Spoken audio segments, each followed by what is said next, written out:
car stuff.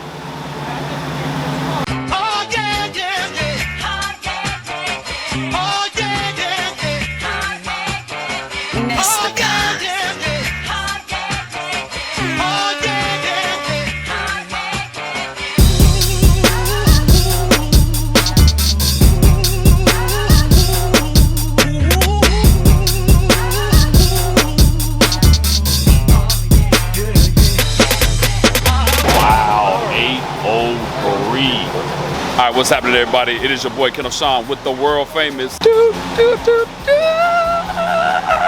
Oval Media, and today I'm here at the world famous, the legendary Foxcast Media, aka Caleb, the guy that you just seen walk past me.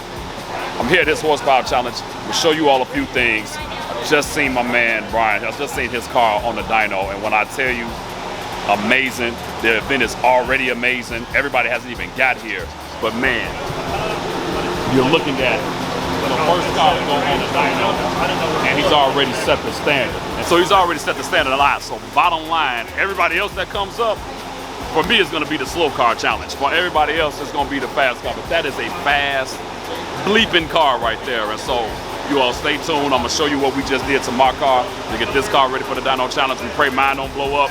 But man, his car did an amazing number. I don't know if he want me to reveal it, but we'll see. Stay tuned. Young man, tell me, how do you feel about hitting that amazing number? I feel good because I built this shit myself. You all heard it. Built, not bought. That is amazing. Can I tell the world the number? Are you ready for the number to be revealed? So bottom line, this is a car that you all seen on the channel before. He built it himself.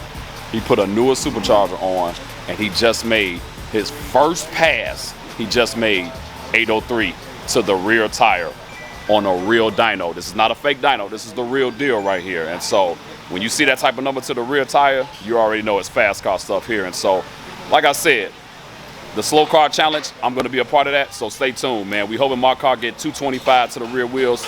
You all stay tuned for that. Here it comes real soon. And on today, I am here with probably one of the most famous Fox bodies in the world that just did an amazing pass at the legendary Foxcast Media event for Takeover. And man, when I tell you this car is bad, this car is bad. And when I tell you, this is one of the funniest guys you're gonna ever meet in your freaking life. If you are not on social media and you don't follow this guy, I'm telling you right now, he is hilarious. But let me introduce you to him right now. Young man, introduce yourself. Brian Prince, Buchanan, Georgia. So you got here an amazing car that has been on this channel before, but it's a little different this time. What happened now? I wanted to go faster. I love it.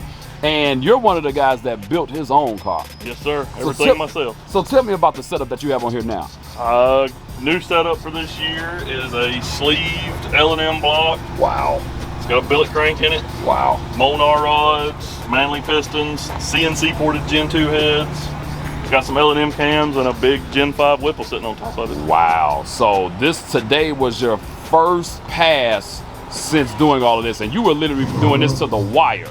I was tuning the car in the parking lot before we put it on the dyno. Wow. It's got 155 miles on it since I put it together. Wow, that is amazing. And this is my buddy right here. You got the young baby with him. All right, so you did the motor, you put the Whipple on it. What was your expectations for today?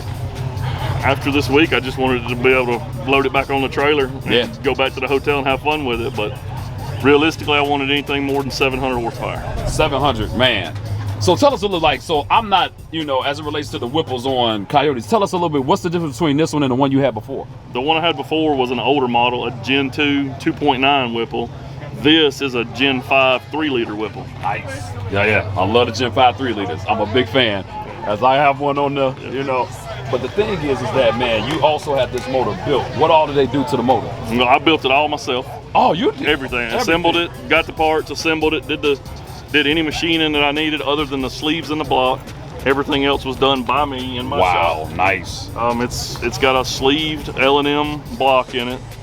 It's got a new Boss crank. Everything's been balanced. It's got Molnar rods, Manley pistons. It's got a set of CNC ported Gen 2 heads on it. Yep. L&M cams. And then it's got the blower and a E85 fuel system on it. I love it. I love it. And here's the thing. Let's take a look at the rear, because one of the things you know, even though we've done this before, but I don't believe you had even these seats in the car. So you went with some Braun racing seats. Yes. What made you go that route? After sitting in a few of them, the comfort and the support they give you. Absolutely. And they had a pattern that I liked that kind of flowed with my car, so I picked them. Love it, love it.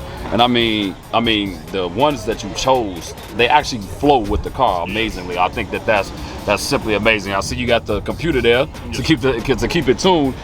And then another thing about your car that everybody doesn't always notice.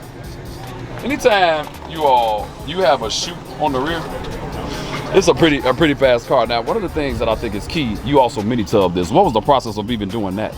Mini tub process for me with a hatch car, you know, I've said it before, but it took me about 65, 70 hours of labor to do the whole process on this car. Wow. So I could keep the back seats, tailpipes, stock gas tank, and everything else. And I just, wow. I mean, I just, like, as all the times I've seen this car, you have it tugged and you do. And a lot of times people think that you can't keep stock tailpipes, but you were able to actually put them on there. So obviously that has to all be customized. Yeah, I custom built the tailpipes and they're 3-inch stainless. I built them all, but nice. You know, the process of making them fit took a while. Nice. And so with all of that, I mean, you got the nice drag radials. And like I said, you all, when you see this car in person, it's very, very nice. But then not only that though, man, like I said, we believe in built, not bought. No offense to anybody that has bought theirs, but man, we love building ours. And this is a young man that loves building his, and he's setting that great example for his children, you know, because that's how I came up, you know, with building these cars. And so what's the future plans with it now? Oh, we're gonna go ahead and turn it up. I want that 4-digit dyno sheet. Oh, wow. Let me ask you this. How does it feel now with even the horsepower that you have now in comparison to how it was before? It's ridiculous. I mean, that's the only word that sums it up is, you know, the first few wide open throttle hits on it were insane and ridiculous. Yeah, no, definitely. Even on a monster tire, it's just insane. What made you then, and then my last question, what made you choose a 4i over everything else? Very first car I ever had was 4i. Wow. My grandfather helped me buy that car, and it'll always be a 4i for me. Nice. I mean, so like I said, with everything that you've done and the updating, like I said, you know, I actually follow the car. I mean, we actually know each other. I consider this man my brother. Like, he is hilarious. But most importantly, he was the first one to go on the dyno today, and he built this thing himself. And so one of the things that's key, you all, that I always want to stress is that, you know, when you have people that can still, you know, take care of their family, spend time with their family and build these cars, this stuff is not easy, you know, and then to reach that number, and then he has the support of his family out here, I think this is just a truly amazing thing to see, and it's just great. And I know that he was literally hustling down to the last minute to get this car ready to make it out here to Ford Takeover, and it's just good to see this car make it, and then it's good to see the number that you all even saw him make on the dyno. And so I'm happy for him. But like I said, you all stay tuned. This is part 2 of this car. Obviously, we're going to do a part 3, because when he hits that 4-digit number, I'm never going to ride in the passenger seat with him. But that's not. It's already too fast for me to ride in the passenger seat now, but looking forward to what's going to come with it. So, man, you all stay tuned to my man Brian's car, and we're going to have more coming soon. So, like I said, you all, make sure you keep watching the channel. We're going to keep giving updates on this one. And, man, any last words? Let's see what your car does now. Like I told you all, we're going for the slow car challenge. And so the slowest cars is going to be one of mine. So you'll see that soon. But shout out to my man, Brian. And so if you like this video, make sure you like, make sure you subscribe. And man, you know, check in and say something on the actual profile and on the comments below, all right? It's your boy, Ken Sean with Blue Over Media. And I am out.